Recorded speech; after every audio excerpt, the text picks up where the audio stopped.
Hello, ladies and gentlemen of YouTube, this is Megneous, and welcome to Lacuna Passage.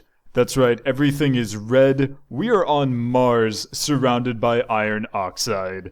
So, we are on Mars. This game is called Lacuna Passage, being developed by Random Seed Games. Lead developer Tyler Owen, thank you very much, Tyler.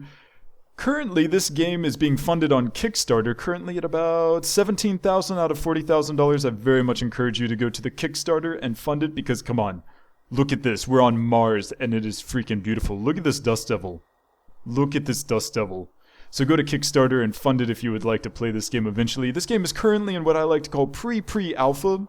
This is only a prototype.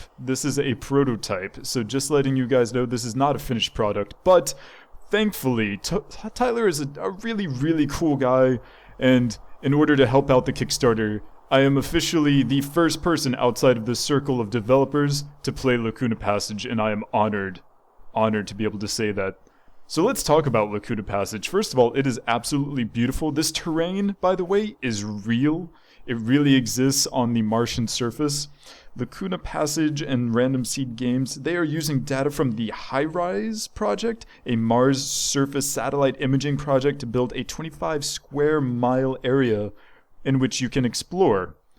And why are you exploring, you may ask? Because people came to Mars before you. You're actually part of the second mission to Mars. The first mission apparently didn't go so well because they all disappeared. Something happened to them. And your mission isn't going too well either because your mission sort of crash landed and you're the only survivor. So, indeed, there is no one here. It's quite lonely. However, you have the choice of either trying to survive until help arrives, or you can try to figure out the mystery of Lacuna Passage and what happened to the first mission. I encourage you to try to figure that out because it's totally going to be awesome. You can see on my HUD here we have lots of information. On the bottom right we have the energy for our suit, which I can deplete faster by using our flashlight, but I'm going to keep that for when it turns night. We have oxygen down at the bottom left. We will die if that runs out. I think you can replenish oxygen in later versions of this game by going into pressurized habitats and rovers and greenhouses and such as this beautiful rover right here. However, since this is the prototype, we cannot yet drive or get into this rover, which is unfortunate, but it is called the Hermes 2029. This rover is going to be one of my favorite things in the game. And this is about as good a time as any to show off our little data pad, because our data pad is also awesome. Press E to pull up the data pad. You can zoom in by pressing the right click. You can see their recent documents and recent media. I'll talk about those in a second, but your vitals. So this is a survival game, and instead of something sort of arbitrary like hunger or something like you would see in Don't Starve, they use like caloric intake and lipids and actual nutrition markers. So that's pretty awesome. This hasn't been fully implemented yet, but it will be in the future. Assuming that they get funded, go to Kickstarter and fund them because I really want to play this game. You can scroll down to media, and you can see here that this is a screenshot of the rover that the game just comes with. But if you want to make more screenshots, let's put this down, turn on our light. You can take more screenshots with K, and if you go back in to your media, you can look at that screenshot. This is the first one. This is the one we just took. Every screenshot that you take in the game is actually saved on your hard drive. So you can look at those later, and this is a very big part of the game because let's say you find a clue. Let's say you find a footprint that's going to disappear in a Martian sandstorm. Well, that's okay because you can hit K and save that footprint. Let's say you find some tools here. I don't know why there are tools here. They probably just left by someone else. And you can press K and you can take a picture of that. So these pictures... Oh, hello. What is that?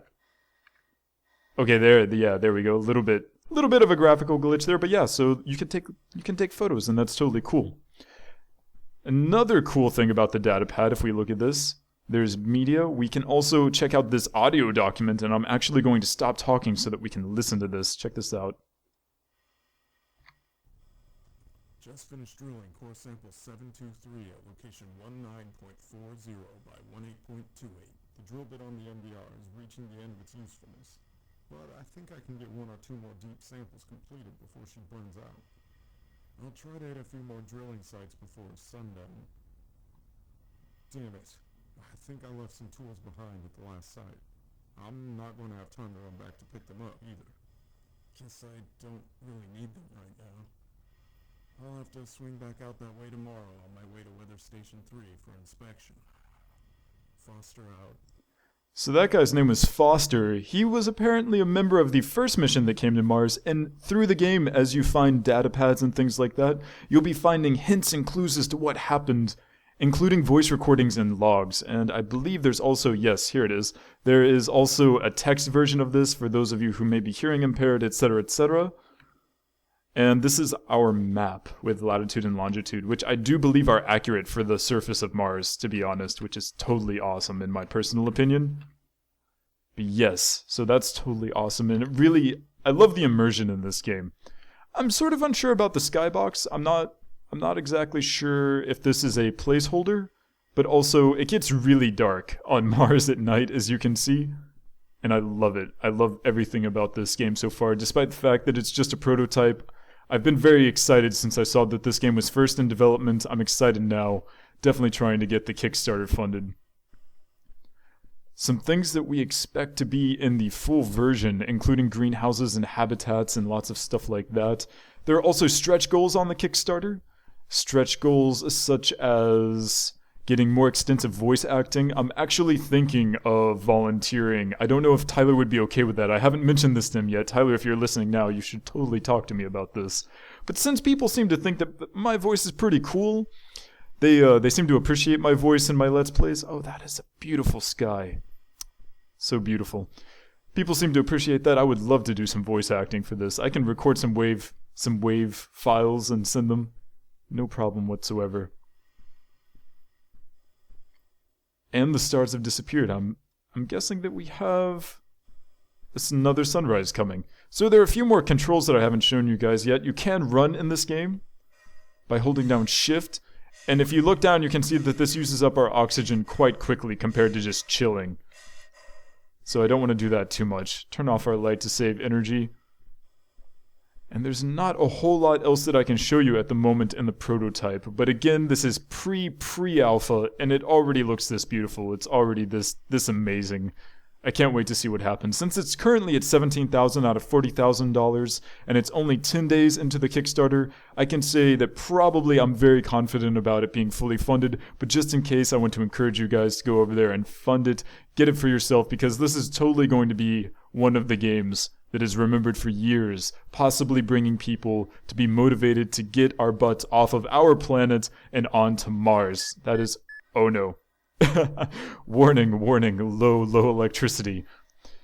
As I said, it is a survival game, but unfortunately, currently, there's no place for us to recharge our suit or get more oxygen, so we're going to cut this short so that we don't end up dying. But, indeed. They have a lot of ideas for extra areas that they would like to include, but they won't be able to do so unless they meet their stretch goals. Lots of stretch goals. So you should totally go and fund it. I don't think that there's a lot else that I can say other than thank you very much, Random Seed Games and Tyler, for getting in contact with me and responding to all of my emails. I look forward to watching the development of your game, and hopefully I can continue to do some more things to help spread awareness. And I am so excited. I don't have words to just... Ah, man, I can't wait. So if you like Mars, if you like this game, go ahead and click the link in the description below. Go to Kickstarter and fund it. My name is Megneous. Thank you so much for watching, and I'll see you next time.